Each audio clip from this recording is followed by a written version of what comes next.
Hello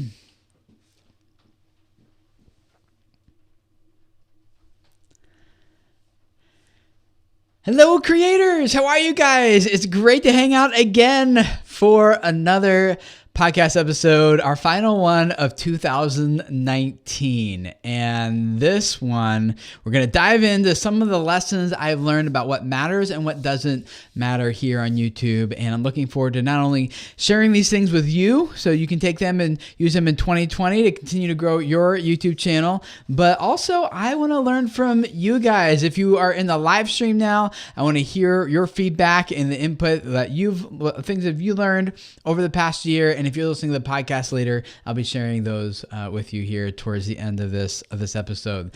Guys, man, 2019, it's coming to a close. We're heading into Christmas now, and a lot of us are wrapping up things with our channels and maybe goals that we've hopefully set 2019. We've met all of those on YouTube, and now we're kind of coming down to looking forward to 2020.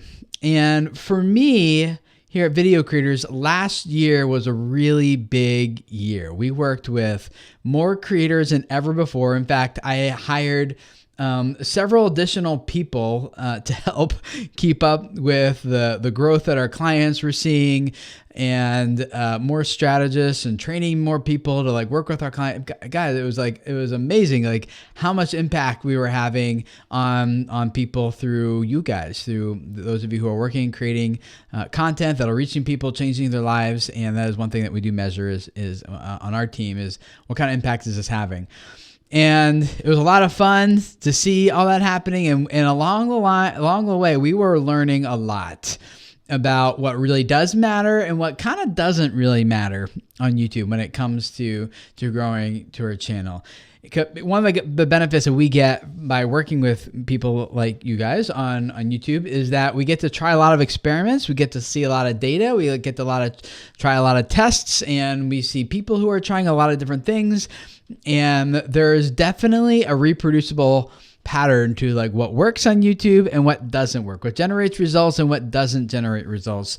And so today, what I want to share with you right now is share what those top 7 things are that I learned this past year about what really does make a difference in your channel growth and what doesn't. And I do expect that these things we're going to carry forward into 2020. That we've already seen them 2018, 17 started seeing glimpses, 18 for sure, 19 is definitely you got to be doing this to grow, and 20 is even going to be even more so with the truth. So I want to discuss these lessons with you, but again, those of you guys who are just jumping in, joining us in the chat now, looking forward to hearing from you guys as well and reading your stories about what you're learning here as you are growing your YouTube channel. So our moderator today is Surya. So thank you, ma'am, for taking these questions out of the chat, putting them in front of me, and these lessons that you guys are learning. I'm looking forward to diving in. So sharing them. Yeah, I already see some of you guys already sharing what you've been learning in chat. So that's been great. So a couple things about what I've learned does matter and doesn't matter when it comes to growing a YouTube channel. And some of these things are going to be yes, we know, we've talked about this before.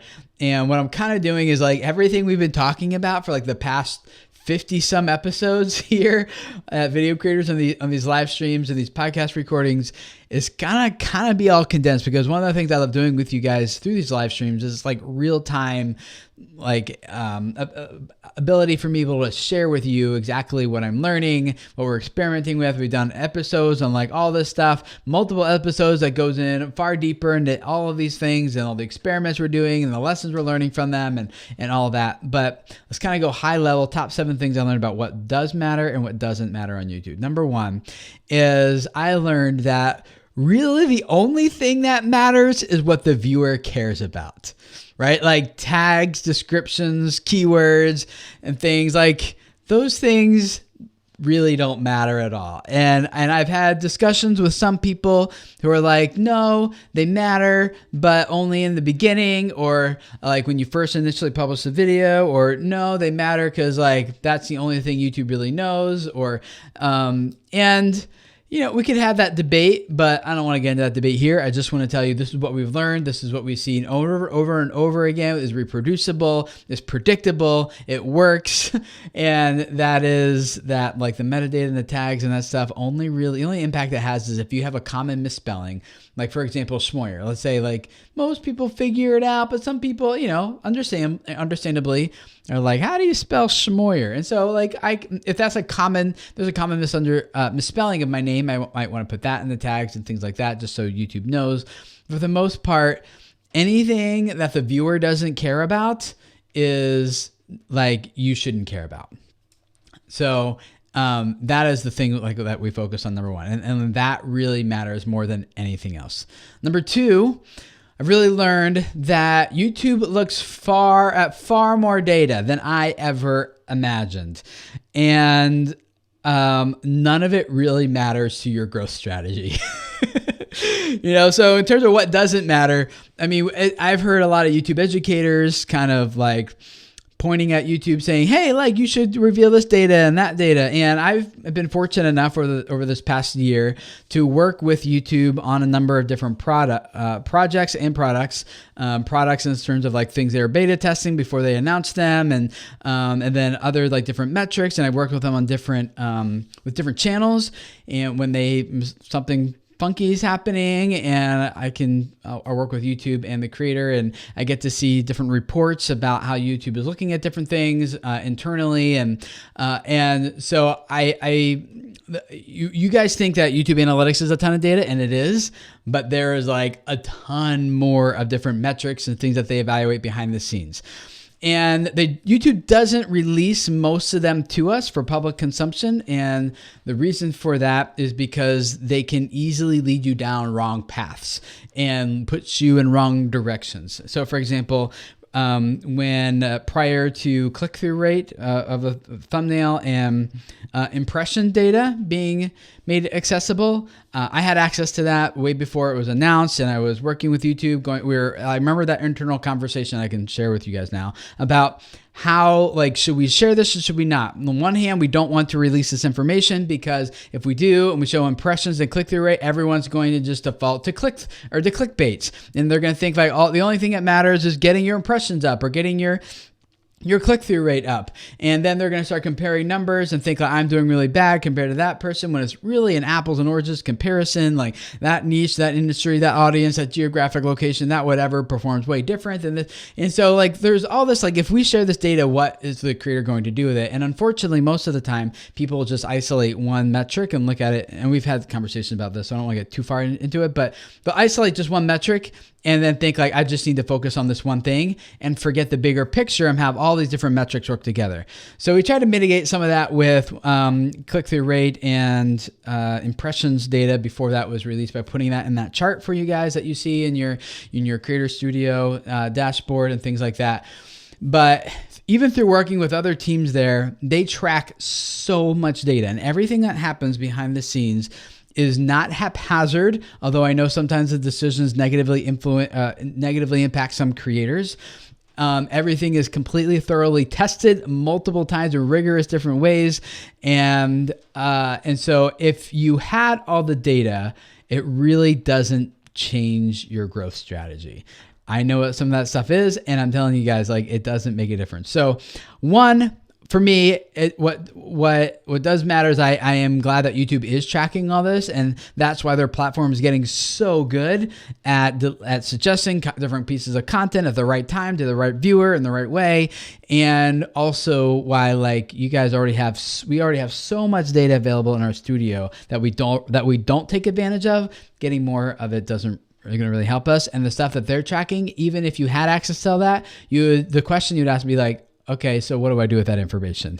Like, what do I do with this practically? And the answer is not much. Those metrics are designed to help YouTube deliver a service, not so much to help you create better videos. So anyway, for that, I think it's comforting to me to know, like, I am not missing any pieces of information, like, that I really need to have. Like, if I had this information, it would blow up my strategy. It won't. It won't even give you a competitive advantage, even if you had some of these. So, yeah, they track a lot of data and more than I ever thought prior to this past year, and none of it really matters. So number 3, and those of you guys who are putting stuff in the chat, keep doing that. I want to make sure that we get to the lessons that you've learned here at the end. So make sure you put those here in the chat so we can read through some of the lessons you guys learned.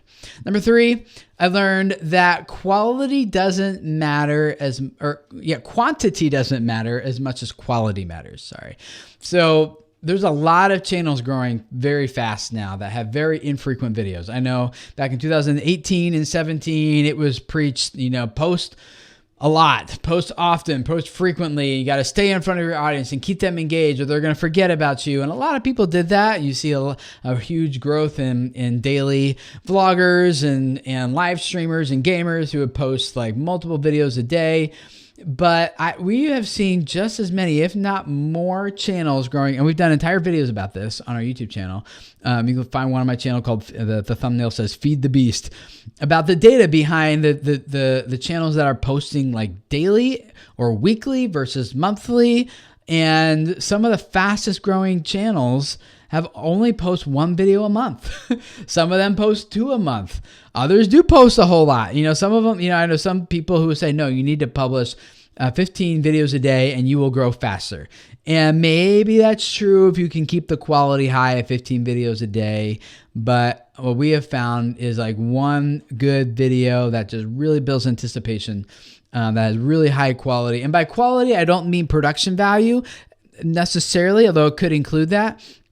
I'm talking more about like in terms of the storytelling elements and the creativity that is involved with it and those types of things, like the things people actually care about more so than like if you shot it at 4K or 1080p.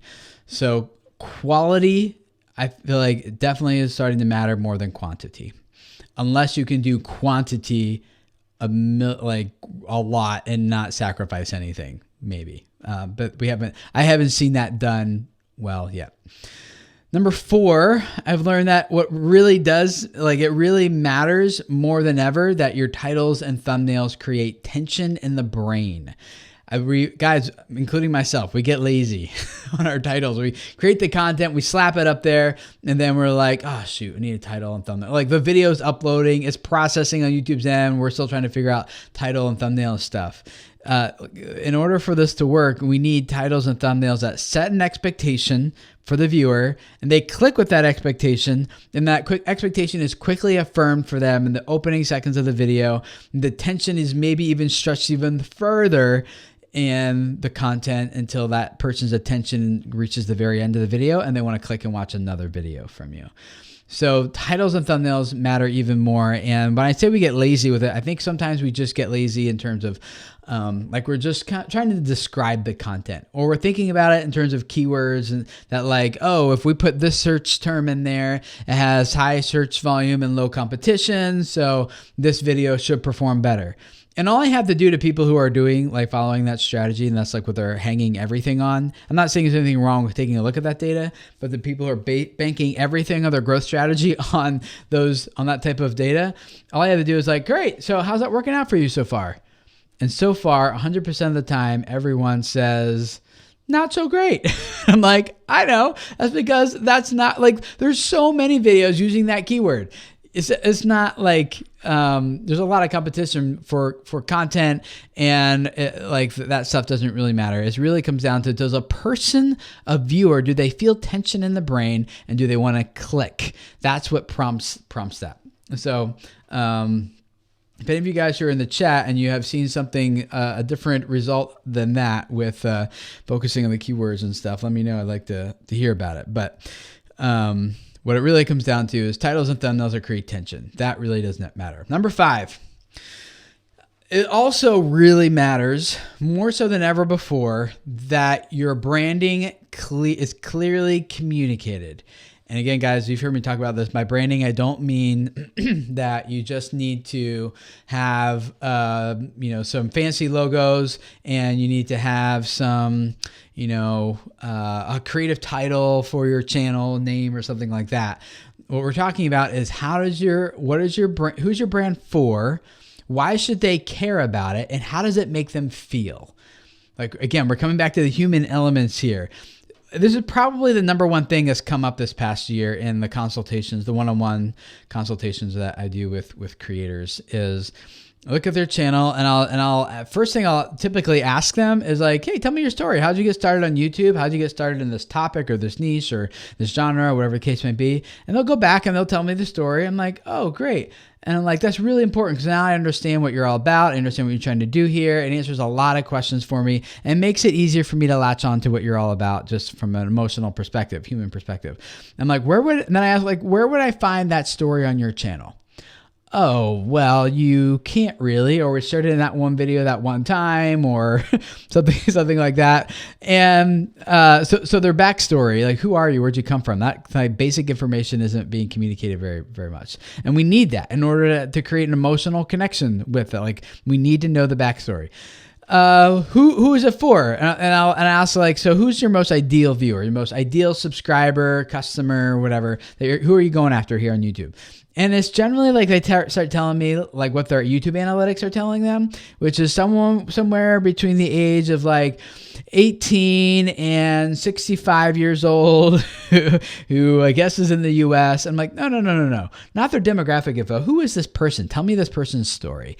Like, who are you going after? How are you going to, if you want them to make an emotional connection with you, it's going to be because they feel like you understand them and you're making content that is designed exactly to touch exactly where they're at in their story. Whether it's entertainment or educational content. So the same thing is true.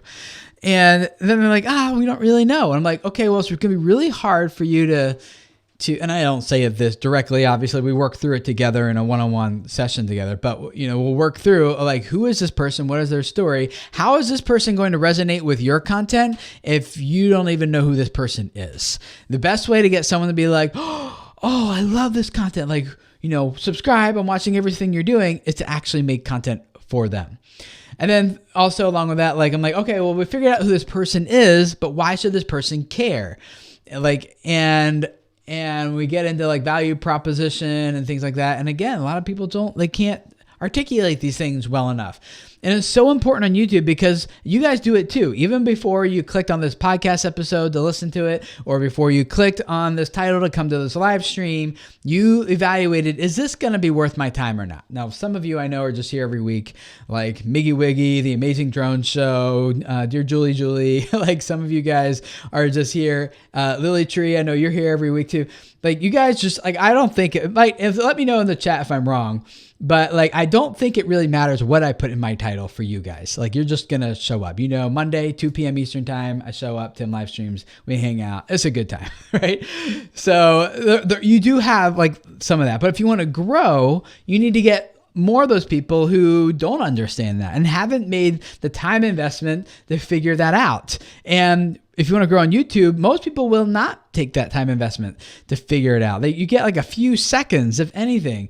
So you really need to dial in on like answering those questions for people, which is, do I feel like this is for me, and why should I care about that? And like, that's the number one thing that is holding channels back. I really love what Donald Miller says about this in StoryBrand. He says, like, if you confuse, you lose. And when I talk about confusion here, I'm not talking about like people are like, I have no idea what's going on here, right? It's more about like, I gave it a shot and I don't really get it, I'm out.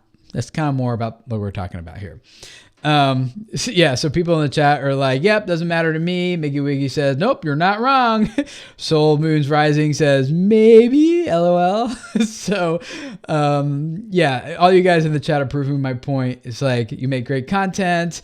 I have, Modern Day Tech, one of our moderators. He's like, yep, I'm always here. See, you will have those people, but to get the rest of it, Tech with Brett, yeah, same with you. You need to, that's the thing that's going to hold you back, probably more so than anything else, is answering those questions for the viewer. And then you obviously need to have like a content strategy that's wrapped around it. Just identifying those things isn't enough. Those are like the rails that then your train runs on to gain momentum. That's what keeps all your content pointing in the right direction and keeps you going. That like everything needs to revolve around it. And I know sometimes creators are like, yeah, but I want to do this thing over here too and that thing over there. And okay, like you can do that. The strongest ones actually revolve around a shared belief with the audience. So rather than saying, hey guys, subscribe because we make vegan videos or because we do sports stuff or whatever, it's just like stand out a little bit more and say we do this because, or in order to, or so that, like get down to the emotional connection, like what we're doing, but why it matters. So that guys, that branding stuff really, really does matter. In fact, when we do video labs for 8 weeks, we spend the first 2 weeks just talking about that stuff and working on it together, because that is like really the foundation for if people are going to consume your content or not. So that was number 5, I think. Number 6. This one doesn't matter as much as it used to in terms of growing on YouTube. Subscribers don't matter as much as they used to matter. I'm curious if you guys in the chat, and you guys who are listening to the podcast too, you're going to answer this question. How many channels does the average YouTube subscriber subscribe to? Like, so when they click your subscribe button on your channel, on average, how many other channels have they also clicked that button on? In other words, how many other channels are you in competition with your subscribers? I'd love to hear you guys put them in the chat. I'll tell you the answer here in a little bit. But what it really comes down to is like people, like the subscribe thing just doesn't matter as much as it used to. What really matters now is getting people to watch more of your content in a row. The more time people spend watching your videos, going to another video and watching another video of yours, the more that impacts videos that are going to be suggested to them, the more that impacts what's going to be on their homepage and whether or not you show up there or not. It impacts like how YouTube keeps your content in front of that viewer.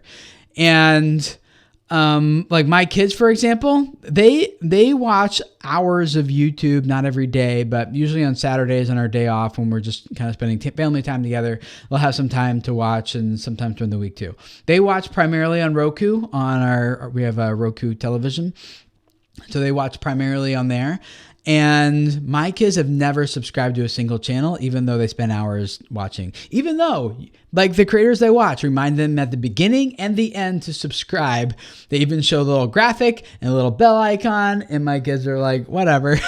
They don't subscribe. And I think it's because they don't feel like they need to subscribe, because every time they turn on the YouTube app on the TV, everything they want to watch is just right there in front of them. YouTube just has learned, like, hey, you like these videos? Here they are. Here's the next new video from this creator you typically like watching. And the homepage curation has gotten so good that it's way more valuable for you to get someone to watch several of your videos in a row, and then you just follow them around for the next couple days or even weeks if they keep pinging back and jumping back into your content.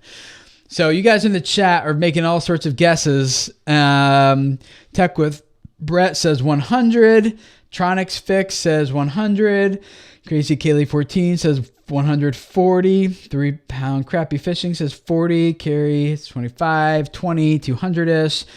Around 120-ish. 250-ish. 300 or more.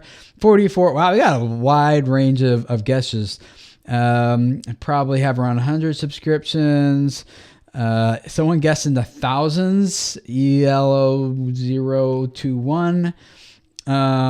Okay, so an average is 130 channels.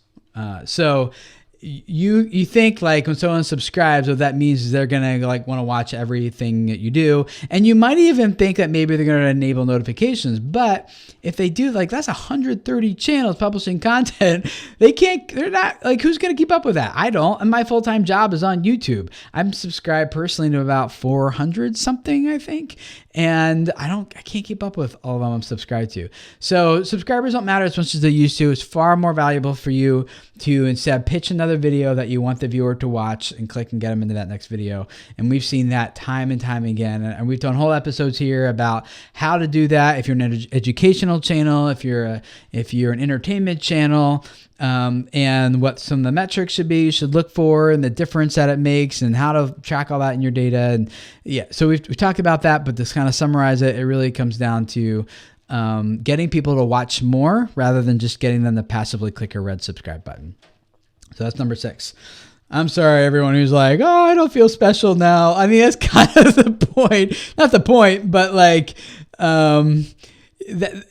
we spend so much time thinking about our content that when we click publish, we're like, the world needs to see this. This is epic. I've put so much time and energy into this. And literally the first time your viewer is ever thinking about your video is right before they click on the title and thumbnail stuff. And they're only giving it like a second or two of mental space before they either move on or they click.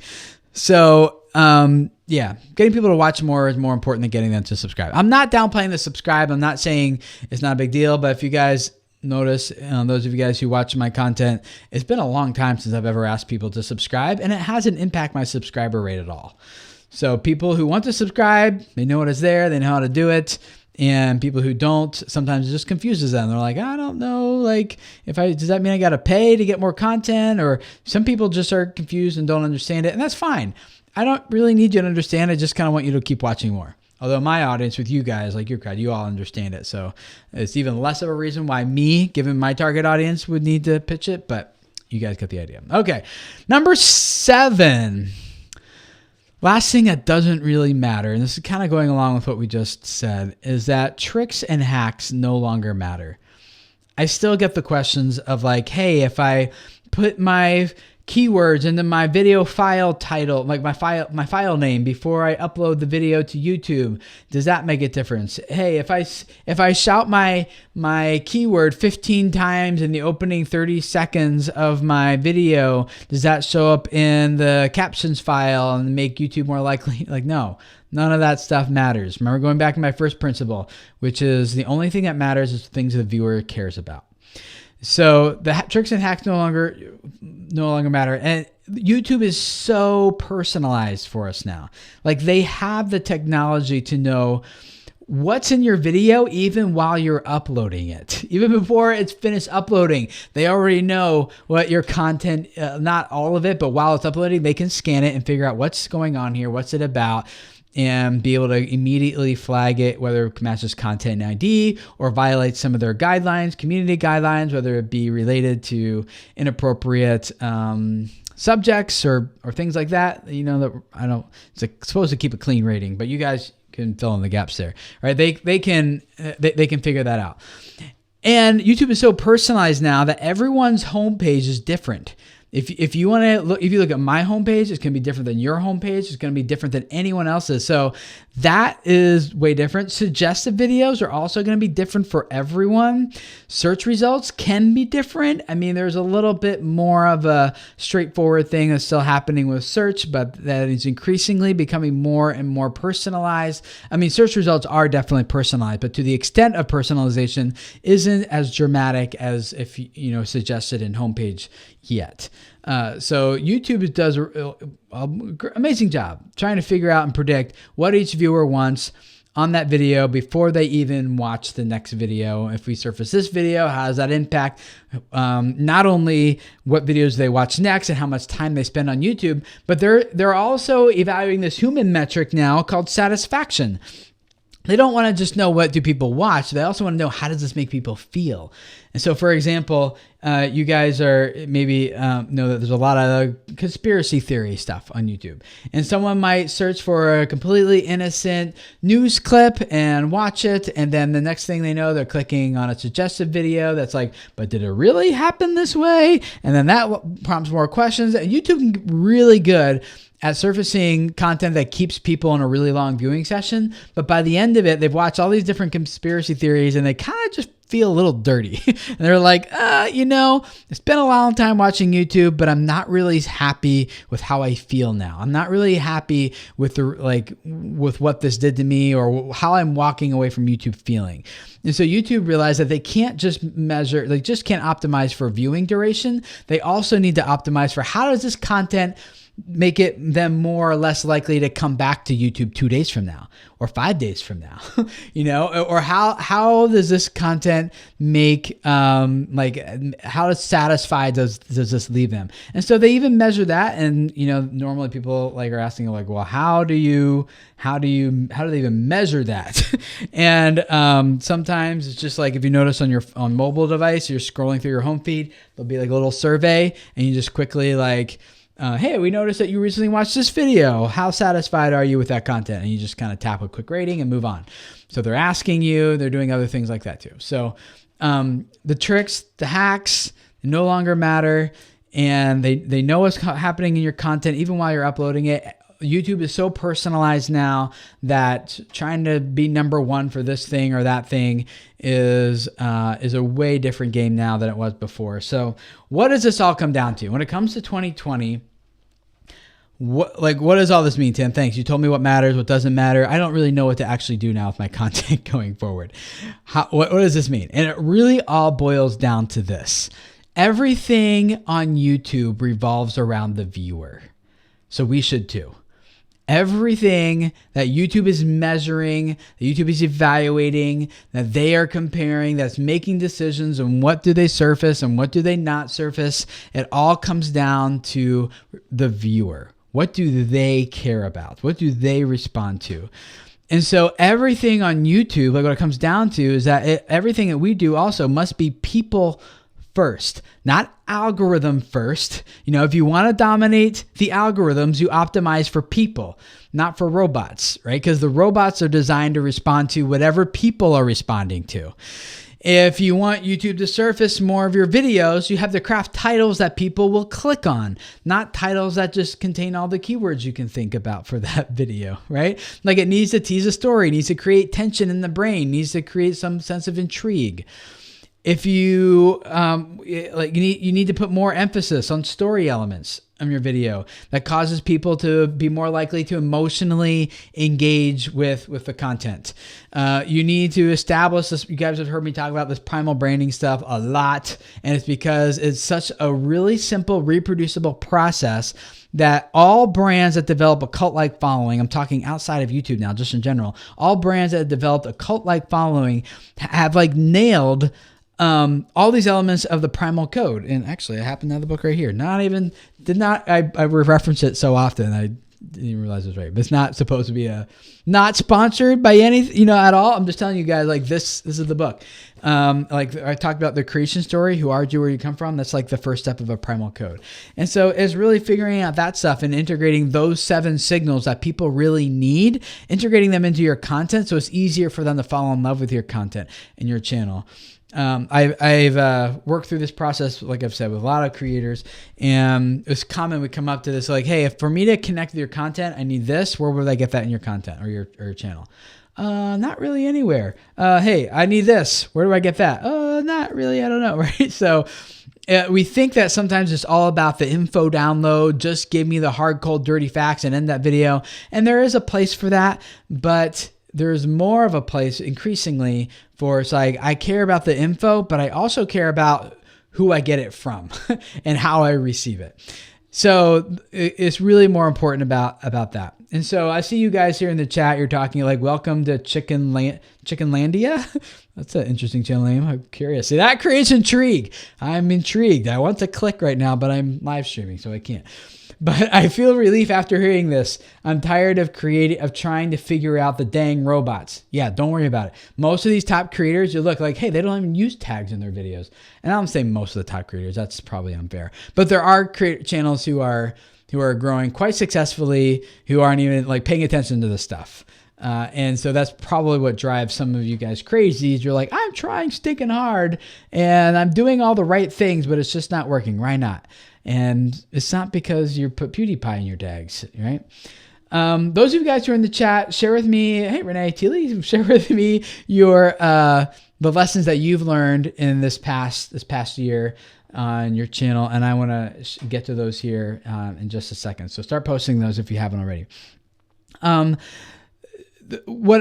So what does this mean for like creators, and especially people like myself, who traditionally people have come, like you guys here in the live stream, you're listening to this recording, this podcast, because you want to learn, how do I grow my YouTube channel? How do I get more views, more subscribers, make more money? How does it grow my business? How do I use this more effectively for marketing things and all that stuff? And I am working really hard to shift this business based on these things that I'm learning, the things that we see consistently over and over again, the things that do matter and the things that don't matter when it comes to growing a channel. And traditionally, guys like and people like you would listen and watch this content because what you want is you want to learn, how does the system work? What do I need to do to grow my YouTube channel? What do I need to focus on? And it's really easy for us to kind of focus on the robot stuff. And traditionally, in the past many years, like that's what we've been focused on, my business included, where we're helping you guys kind of learn technically, here's how YouTube works, and here's how you dominate it. And we can still teach those things, the technical elements. But the problem is that teaching you the technical elements no longer really make as big of a difference as they used to. I'm not saying they're unimportant. They still have their place, and learning how the systems work is still definitely a part of understanding now how we craft our strategy. But more and more, what I need to do here at Video Creators, and what I'm looking forward to doing with you guys more and more in 2020, is shifting the focus less to being about how do we train you guys to like dominate algorithms and robots. And instead, we need to train you guys more in like, how do you make a better, stronger connection with people through your video content? Because when you make a stronger connection with people through your video content, that's not only what's going to cause your channel to grow like way more rapidly than ever before, but it's also going to be what's going to create trust and generate sales and lead to a successful business around your channel that allows you to deliver this value to even more and more and more people. And so video creators, like I know it's easy to think about video creators as being about video, but we're actually about creators. Like me and my team internally, we don't put the emphasis on the video side. We put the emphasis on the creator side, because for us, this is about reaching and serving you guys and trying to change your life with a business and a creative outlet that will really give you everything you need to feel successful and reach the goals that you have for your life. So we're like trying to change your life with what we're doing here. So our emphasis is on the creator, and that emphasis needs to be even stronger going forward for us in 2020, where this is about how do we train you to make a better connection with people through your video content that then gets you the results and the rewards that you really want, and the objectives you have for your content. And guys, I really can't wait to share that with you and tell you what all that is and dig into that with you guys here in 2020. We've been beta testing a whole bunch of different things here internally, and with some clients, you give us some free reign to try different things with them and their content. And I'm really excited about a lot of the stuff that we've been learning. And by far, the most explosive YouTube growth that we've experienced with our clients has come from those who are doing a really good job at building a connection with people. And so my challenge is, how do we systematize that so that it's a reproducible process? That, guys, step 1, step 2, step 3, this is how you do it. And we are so dang close that I'm pretty sure we're going to launch it. We've been working on this for about 2.5 years, that we're going to launch it here in 2020. And if you want to be one of the final people to kind of get in on the testing side, not really testing, but on the like going through the process side before it becomes something that we start talking more and more about, sign up for Video Labs. And that's, if you're not familiar with what that is, there's a link in the show notes here, this live stream, or in the podcast. And we have the next one starts in January. I'm going to be announcing dates probably later this week, so you can sign up for the waiting list there and be the first to get notified. It's 8 weeks with me or someone on my team. There's different days of the week, different nights, different times where you can go through it. But it's an 8-week process where we sit down with you and we work with you one-on-one. I know some of you guys here in the chat have already been through it, so it's been fun to see you guys jumping in about it. But it's it's a reproducible process you can go through. We're going to teach you step 1, step 2, step 3 for 8 weeks, and teach you, here's how you grow your YouTube channel. And what it's not is like secret information. It's mostly like we are teaching you. There's about like a half hour-ish training video each week that you watch. And then you have like 5 to 8 hours of homework assignments that you're going to do on your channel to start implementing it. But you're not left on your own. You get into a live video call with me or another strategist on my team once a week. And we work through the assignments together, make sure you're implementing it right. And there's follow-up and there's accountability, because a lot of people will just pay to go through content and then never get the results they want because they never actually implement it. So that's why I'm doing less and less of just selling premium content and more going this approach where it doesn't scale nearly as well. Like Video Labs, you can only let 20 people in at a time so that we can give each person individual attention and make sure that they get exactly what they need so we can work with them personally, and so that everyone can move forward on their channel. So it's the you get the video training, and then you get the assignments that you're going to work on there on your channel. You get access to everyone in the community and our own little online private community where you ask questions and post your assignments and things you're working on and questions, and my strategist and I are diving in and helping you out. And then we get in a live call every week and talk about it and do some other assignments together there in person, not in person, but live on the video call as well. And we take you through that entire process for 8 weeks. It's the same process that we've used with Disney, with Warner Brothers, with eBay, with Budweiser, MTV and Twitch just recently went through it, with like a lot of these big brands, and they do it because it works. And 14 billion views, 61 million subscribers so far from this process. And we want you guys to be next. Renee Teely says, Video Labs is awesome. If you haven't done it, you should totally sign up. Yeah, she went through it. Yeah, Horror Geek just finished. He's in chat. He says, Video Labs is 8 weeks of hard work, but you'll learn a ton. And yeah, so a lot of you guys who are here, the Tronics Fix says, totally worth it. Do it. So, so you guys I love you guys here in the chat, really hyping it up. You're like, yes, because once you go through it, you're like, oh, I understand it. YouTube makes so much more sense to me. It's clear to me now. Like the process, like I'm not saying it's easy. It's not easy. It's still hard work, but at least you know where to invest your work, so you're not spinning your wheels and taking a lot of time trying to get results. So I'm excited for you guys to go through that. And like I said, later this week, I'll announce the dates and open up for registration, first come, first serve basis. And I will send that out to the waiting list. So you find that link in the show notes. You can add yourself to the waiting list and get more information and find out if it's right for you or not. So some of the goals that you guys have been learning. Brownswick Bowling says, everything you do should be viewer oriented. Do whatever you must to try to adapt to your viewer's perspective and then make this content decisions. Yes, that's right. Vapor Trails. It seems like the most successful formula is people with a subject area that allows them to make quality content as frequently as possible. Game, news, etc., where the content almost makes itself. Yeah, Vapor, as we talked about, like quality is now the game. It used to be quantity was important and made a bigger difference, but it's making less of a difference now. And we can point to a lot of examples that do that. I know sometimes it's kind of easy for us to kind of get into just our niche and just our, echo chamber, tunnel vision, whatever you want to call it, of like things that we're used to on YouTube, and things look a certain way, but there are a lot that make a difference. Renee Teely, again. Yes, optimize for people. Love that you're calling this out. This is so important for creators and companies to understand. Let's see. I love how you always bring it back to people. Trey Van Camp. Brant Moore says top creators don't need tags on their videos. So a lot of you guys kind of agreeing with me. Maybe you guys have discovered a lot of the same thing. Thumbnail says 3 pound crappy fishing, quality over quantity, tech with Brett. Sarah Dawn says, and she's another one of you. Sarah, you're here like every week too.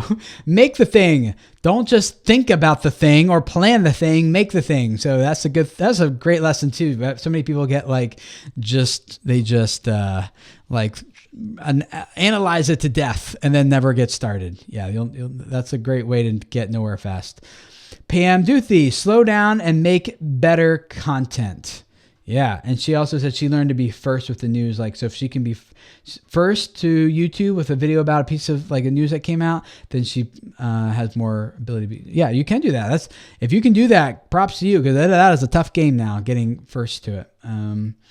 Let's see here. What else? Tech with Brett. I learned to lead the viewer on the path you want them to take with playlists and end cards. Yes, absolutely.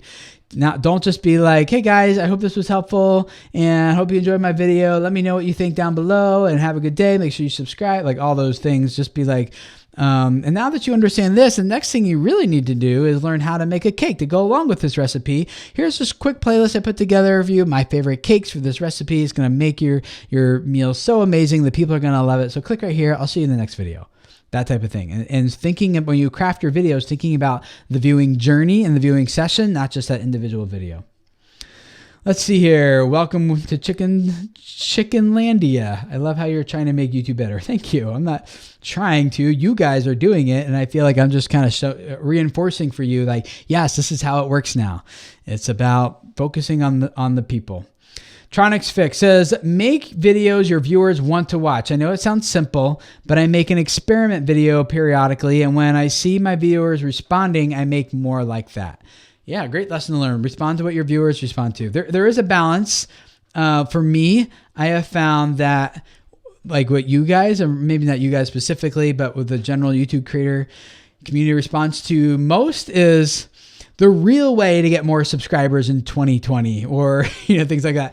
And I've kind of shared with you guys before, I'm a little bit tired of kind of making that kind of content, and I'm really looking forward to some next level stuff, which I think we'll get into here this next year in terms of how do we create connection. And the other thing is, I didn't talk about it here, but a very practical way that comes along with this is how do you make money on YouTube? And I've talked a lot about that here, but I think that it is, I need to crack the code on how to help you guys, because some of you guys understand a lot about business and some of you don't.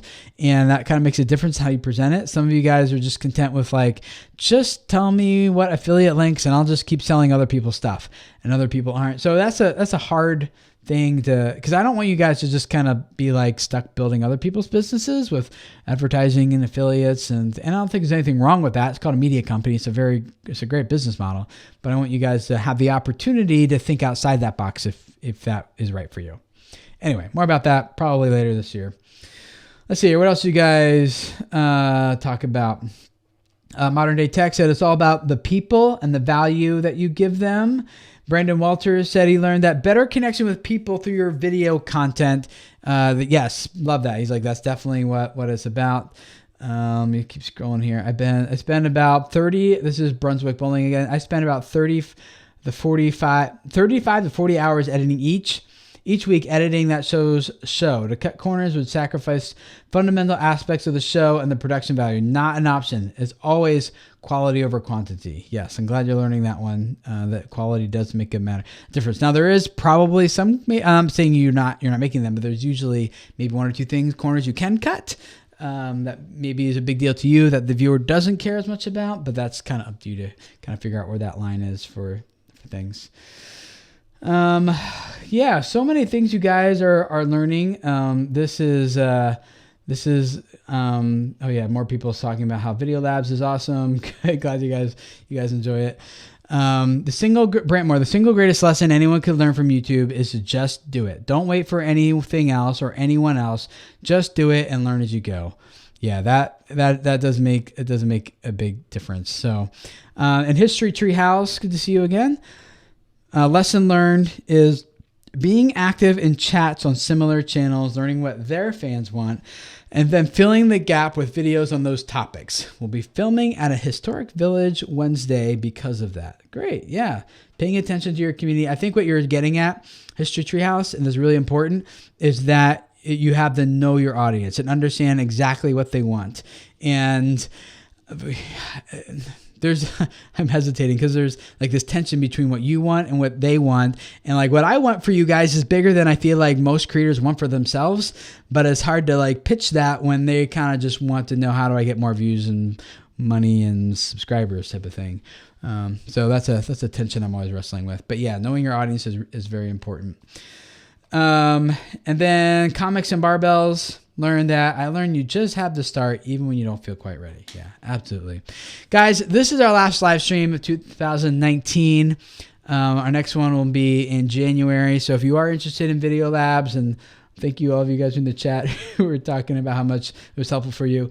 Make sure you sign up, get on the waiting list, and later this week, like I said, I'm going to be announcing that first come, first serve basis, first 20 people to get in. And we have 3 groups going on, one in the morning, one in the afternoon, one in the evening. So it works with different time zones, different schedules. So you can make sure that you can grab the one that works best for you. So thank you guys for an amazing 2020. Thank you for being in a part of this community. I even love watching you guys here in the chat. Brendan Walters, this community is great. I love how helpful everyone is here. That's what I love the best about like watching you guys in the chat, that you guys in the podcast, the audience don't get as much. But we love to have you join us again every Monday starting at 2 p.m. Eastern time. We'll start up again first week of January. So thank you guys for all being a part of this amazing community. Hope you all have a very Merry Christmas and Happy New Year, and looking forward to growing more channels and ultimately reaching more people and changing more lives than ever before in 2020 with you guys. So together we can all see glimpses of this better world unfolding before us.